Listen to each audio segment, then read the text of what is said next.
स्वागत है जी आपका स्पोर्ट्स आर पर। मेरा नाम है आकाश और बात करेंगे एमएस धोनी के बारे में।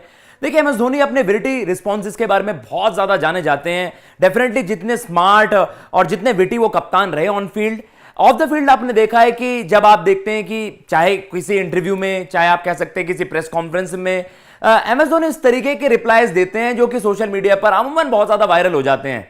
तो एक इवेंट के दौरान एमएस धोनी ने बहुत से ऐसे रिस्पॉन्सेज दिए और जिसके बारे में अब हम चर्चा करेंगे इस वीडियो में। दो ऐसे किस्से हैं, वैसे तो दो ऐसे सवाल थे जिनका जवाब इतने बेहतरीन अंदाज में एमएस धोनी ने दिया और तभी आप कहते हो थाला फॉर अ रीजन। वैसे तो आजकल जो बहुत ज्यादा मीम्स बनते हैं कि कैसे भी नंबर जोड़कर 7 लिखकर लोग कह देते हैं Thala for a reason and all.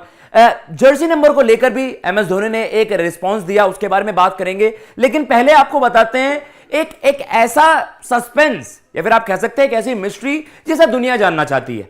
अब देखिए, आईपीएल में हमने देखा है कोई खिलाड़ी, लेटेस्ट सपोज हम एग्जांपल देते हैं किन्हीं खिलाड़ियों का, आप अजिंक्य रहाणे की बात कर लीजिए, आप शेन वॉटसन की बात कर लीजिए। जब दूसरी फ्रेंचाइजी से खिलाड़ी खेलते हैं तब आपको उनका बेस्ट नहीं देखने को मिलता, लेकिन जैसे ही अंडर एमएस धोनी कोई भी खिलाड़ी आता है, आप कहते हो ना मिदास टच, तो भाई एमएस धोनी के अंडर आप देखते हो उनकी कैप्टनसी के अंडर हर खिलाड़ी अपना बेस्ट देता है। तो कहीं ना कहीं इंटरव्यूअर या फिर आप कह सकते हैं इवेंट के दौरान जब एमएस धोनी से सवाल पूछा गया कि देखिए सभी के जहन में सवाल आता है, आप ये बताइए कि रहाणे से लेकर वॉटसन तक सीएसके में जो भी आपकी कैप्टनसी के अंडर खेलता है, हर खिलाड़ी में से आप बेस्ट कैसे निकाल लेते हैं? वो क्या मतलब, आप उसको डिकोड करिए, मतलब वो सीक्रेट बताइए, ऐसा क्या है कि भाई जो आपका सक्सेस मंत्रा है। हमेशा हम देखते हैं कोई भी खिलाड़ी आकर आपकी कैप्टनसी के अंडर हमेशा वो जबरदस्त रन आप कह सकते हैं परफॉर्मेंसेस देता है।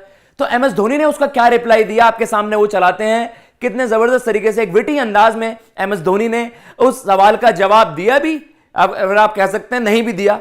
उन्होंने कहा कि if I say it openly then nobody would hire me. उन्होंने कहा कि भाई देखिए, अगर मैं इसे ओपनली बता दूंगा तो मुझे कौन हायर करेगा, या मैं स्पेशल कैसे रहूंगा। तो वही उन्होंने इस चीज को सीक्रेट ही रहने दिया। उन्होंने एक रेफरेंस दिया, so I need to keep it a secret like all the big cola companies, they don't give their recipe out in the public. तो उन्होंने कह दिया कि भाई ये राज है, इसको राज ही रहने दीजिए, क्योंकि अगर देखे वो ये इसी बात के पैसे हैं, वरना हर कोई हम जैसे हैं। यही वाली बात है एमएस धोनी के साथ कि यही वो चीज है जो एमएस धोनी को बहुत ज्यादा डिफरेंट बनाता है। और हमने देखा है बहुत सारे खिलाड़ियों को, यार एमएस धोनी ने एक यंग डोमेस्टिक इंडियन बॉलर्स के एक ग्रुप के साथ आईपीएल जिता दिया, शायद ये कहने के लिए इनफ है। आप बाकी टीमों को देखते हैं, स्टार स्टडेड लाइनअप्स होते हैं, दुनिया के सबसे धुरंधर बल्लेबाज होते हैं, दुनिया के सबसे धुरंधर गेंदबाज होते हैं, सारी एक कंप्लीट यूनिट दिख रही होती है। लेकिन एमएस धोनी के लिए कहा जाता है कि भाई आप इनको इनके अलावा 10 खिलाड़ी और दे दीजिए कोई से भी, he will win you a trophy. और उसका एमएस धोनी ने बता दिया कि भाई इस सीक्रेट को आप सीक्रेट ही रहने दीजिए, वरना हर कोई एमएस धोनी ना हो जाएगा। सिंपल सी बात है, जैसे कि बड़ी बड़ी कंपनीज है वो अपनी सीक्रेट रेसिपी को हमेशा सीक्रेट ही रहने देते हैं। तो कहीं ना कहीं ये वो वीडियो थी जिस पर हम चर्चा कर रहे थे। फिलहाल मैं लेता हूं इजाजत। जय हिंद, जय भारत।